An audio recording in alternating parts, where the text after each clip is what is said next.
ล่าสุดพวกเจ้าฮู้บ่พิธีกรสาวสวยสาวงามประจำงานเซโนมิวสิกคาร์นิวัลวันที่19ที่น้องธิดาลาวไปแสดงได้ออกมาโพสต์เคลื่อนไหวถึงน้องธิดาลาวกับพ่อผู้ศรีวิไลว่าแบบนี้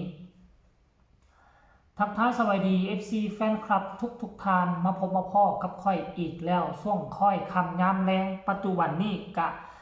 3:30ไปแล้วจบคลิปนี้กะคงจะเข้า4 โมงถึงเวลานึ่งข้าวนึ่งน้ำแตงยูครัวกินเบิงเป็ดเบิงไก่ทานผู้ชม FC แฟนคลับเป็นเรื่องราวที่น่าอึ้งทึ่งบ่คิดบ่ฝันว่าพิธีกรสาวสวยบาวรอที่ประจำงานเซโนมิวสิกคาร์นิวัลวันที่19หาวันที่20นี่ที่ผ่านมายกนี่ได้ออกมาโพสต์เคลื่อนไหวเนาะทนต่อกระแสความโด่งความดังของน้องธิดาลาวบ่ได้แม่นผู้ใดได้ไปถ่ายคลิปแม่นผู้ใดได้ไปถ่ายรูปแม่นผู้ใดได้ไปจับมือถือแขนมือนั่นคือผู้ที่โชคดีชีวิตชีวาจะเปลี่ยนแปลงไปอันนี้ในความคิดของผู้ที่เข้าหาน้องธิดาลาวนะนอกจากพ่อแม่ประชาชนอยู่ทางด้านหน้าเวทีแม้แต่รวมศิลปินของฝั่งลาวแล้วก็นักดนตรีทีมงานของนักดนตรีแม้แต่นักห้องก็ยังจกโทรศัพท์มือถือออกมาถ่ายคลิปน้องธิดาลาวอันนี้คือเรื่องราวที่มหัศจรรย์ที่มันเกิดขึ้นทั้งว่าศิลปินเรานั่นเขาก็มีชื่อมีเสียงเขากระโดงกระดังอยู่ทางฝั่งลาวแต่เขาดันมานิยมชมชอบน้องธิดาลาวเป็น FC ธิดาลาวเช่นกันและรวมไปถึงพิธีกรสาวสวยสาวงามคนนี้ได้ออกมาโพสต์เคลื่อนไหวเมื่อ1 วันที่ผ่านมาว่าแบบนี้เดี๋ยวจะอ่านสู่ฟังเด้อแฮชแท็กว่าสั้นผ่านไปด้วยดีกับการเป็นพิธีกรโฆษกงานเซโนมิวสิกคาร์นิวัล2025ที่เดินเตะบ่านเซโนแฮชแท็กและที่สำคัญไปกลัวการเป็นพิธีกรคือดีใจแห้งที่ได้เจออาจารย์ภูศรีวิไลและน้องธิดาลาวศรีวิไลวันที่19 เดือน 12 2025ที่ผ่านมานี้แฮชแท็กแลนดี้เป็น FC อาจารย์ภูศรีวิไลมาตั้งแต่ยังน้อยภูศรีวิไลสันเดธิดาลาวศรีวิไลโอ้โหพร้อมกับเอารูปมาลงนี่นะรูปถ่ายกับพ่อภูแล้วกับพิธีกรทั้ง2 คนถ่ายกับน้องธิดาลาวสมพ่อดอกทานผู้ชมมือวานนี่มีช่อง YouTube หนึ่งได้มาสัมภาษณ์พ่อภูศรีวิไลถึงความรู้สึกอยู่ในอกในใจเพิ่นก็บอกว่าอยู่ในงานนั่นบ่คิดบ่ฝันว่าแม่ยิงคนลาวน่ะสาวลาวน่ะมีแต่คนหน้าตาดีๆเมิดว่าซั่นโอ้ยแล้วแม่นเพิ่นได้ถ่ายรูปกับพิธีกรเห็นบ่พิธีกรพวกเจ้าว่างามบ่โอ้โหธรรมดาซะที่ไหนพอภูศรีวิไลขนาดแม่เพิ่งไปนำได้คันแม่เพิ่งบ่ไปนำนี่สิเป็นแนวใดเนาะเนี่ยเพิ่นชื่อว่าแลนดี้ซึ่งว่าพี่น้องชาวไทยฮู้จักเพิ่นดีเนาะคนนี้เป็นทั้งพิธีกรเป็นทั้งนักร้องได้ก็รู้สึกดีอกดีใจบ่คิดบ่ฝันว่าจะเป็นแบบนี้เพิ่นบอกว่าน่ะเพิ่นเป็นพิธีกรเพิ่นยังบ่ดีใจซ้ำกับได้มาเจอพ่อภูศรีวิไลกับมาเจอน้องธิดาลาวอันนี้มันก็บ่งบอกว่ามันก็เป็นตัวหนึ่งที่สามารถการันตีได้ว่า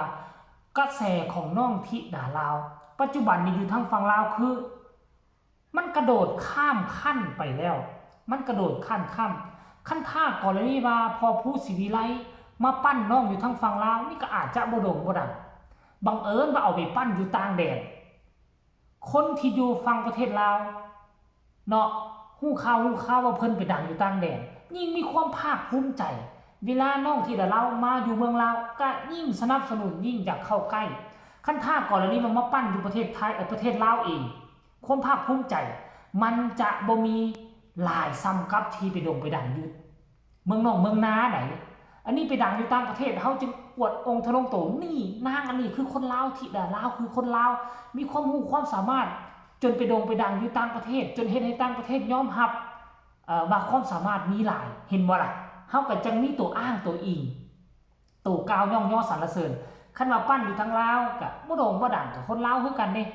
เนาะมันโอกาสที่จะดังนี่มันมีน้อยมาปั้นอยู่ทางฝั่งลาวนะท่านผู้ชมเพราะว่าหลายสิ่งหลายอย่างมันบ่เอื้ออำนวยในเมื่อไปโด่งไปดังอยู่พุ่นก็ห่วยไปอยู่พุ่นก็ซ้ำธรรมดาความโด่งความดังแต่กลับมาบ้านเฮานี่ติล่ะคนซาคนลือฮอดหัวเสียงเวียงจันทน์ลองไปฮอดเอาว่าต้องซื้อตั้งแต่ยอดอู่นี่นะติดชายแดนจีนสูงสุดจุดสูงสุดของประเทศลาว